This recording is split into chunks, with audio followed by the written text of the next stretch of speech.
এই কি অবস্থা সবার? জায়গাটা সুন্দর না? সুন্দর না জায়গাটা? আচ্ছা চলেন আজকে আমি আপনাদেরকে এর থেকে একটা সুন্দর জায়গায় নিয়ে যাই। এটা হলো গিয়া গায়েবী মসজিদ। গায়েবী মসজিদ বললাম কারণ কি ওখানে মানে লোকে মুখে শোনা যায় যে ওখানকার মসজিদটা নাকি আপনার গায়েবী ভাবে উঠছে, 4টা গম্বুজ উঠছে। বাট 9টা গম্বুজের সমন্বয়ে এটা তৈরি। বাট 4টা গম্বুজ নাকি একা একাই উঠছে। এরপর হলো গিয়ে ওখানকার মানুষজন বাকি গম্বুজগুলো তুলে একটা মসজিদ তৈরি করছে। আর এক নামে ওটাকে বলে আল্লাহর মসজিদ, মানুষজন ওটাকে অনেক মানে গনে।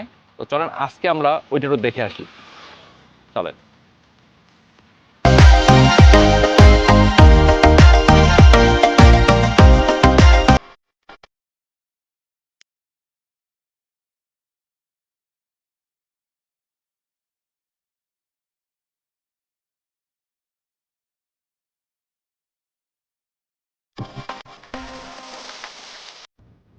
আচ্ছা, আমরা একটু যেতে যেতে কথা বলি। বাই দ্য ওয়ে, আমি এখন আছি হলো গিয়ে গৌরনদী স্ট্যান্ড। তো এখান থেকে একদম সোজা আপনি যদি ওখানে যে কাউকে জিজ্ঞাসা করেন যে আমি কসবা যাব, তো ওখান থেকে অটোতে মাত্র 5 টাকা ভাড়া নিবে। আপনার গৌরনদী থেকে মাত্র 5 থেকে 7 মিনিট অটোতে লাগবে। আর আপনি যদি বাইকে আসতে চান ম্যাক্সিমাম 1 থেকে 2 মিনিট। এখানে রাস্তাটা কিছুটা ভাঙা থাকতে পারে, বাট আদারওয়াইজ সব কিছু ঠিকঠাক। তো এখান থেকে জাস্ট কসবা এসে আপনি যে কাউকে জিজ্ঞেস করলে হবে যে আল্লাহর মসজিদ যাব। এটা আল্লাহর মসজিদ নামেই সবাই এক নামে চেনে। এই যে কথা বলতে বলতে আমি অলরেডি মসজিদের সামনে চলে আসছি।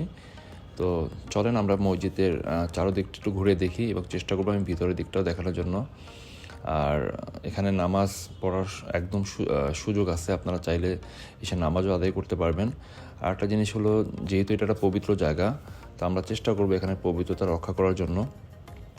এমন কোনো কথা বা এমন কোনো কার্যকলাপ করব না যাতে আশেপাশের মানুষজনের মনক্ষুণ্ণ হয় বা পরিবেশটা নষ্ট হয়। তো আমরা এই ব্যাপারে একটু সচেতন থাকবো। তো চলেন ভিতরটা এবং বাইরে কি কি আছে আমরা একটু ঘুরে দেখি। ধন্যবাদ।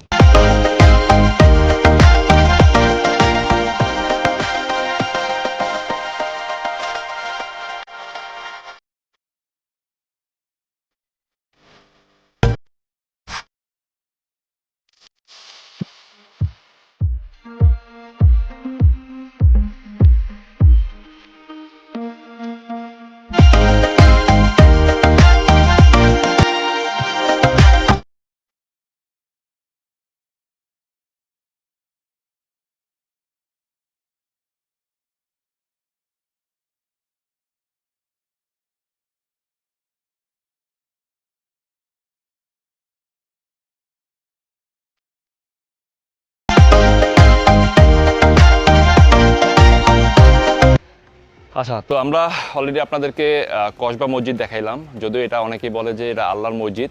আর একটা বিষয় হলো কি যে অনেকে এটাকে গায়েবী মসজিদ বলে। গায়েবী মসজিদ এই কারণে বলে যে অনেকে ধারণা করে যে মসজিদটা নাকি গায়েবীভাবে তৈরি হয়েছে। এখানে 4টা দেয়াল আছে নাকি, 4টা কি বলে এটাকে, 4টা গম্বুজ না? আচ্ছা এখানে 4টা গম্বুজ আছে। এটা নাকি একা একাই তৈরি হয়েছে, পরবর্তীতে মানুষজন এটাকে তৈরি করছে, এরকম একটা কথা মানুষের মুখে শোনা যায়। তবে এই যে মসজিদটা আছে এটার যে গম্বুজগুলোর আকৃতি আছে এটা অনেকটা যে বাগেরহাটের যে 60 গম্বুজ মসজিদ আছে ঠিক ওটার কাছাকাছি ধরা যেতে পারে, বাট ওইটার অনুকরণও বলা যেতে পারে।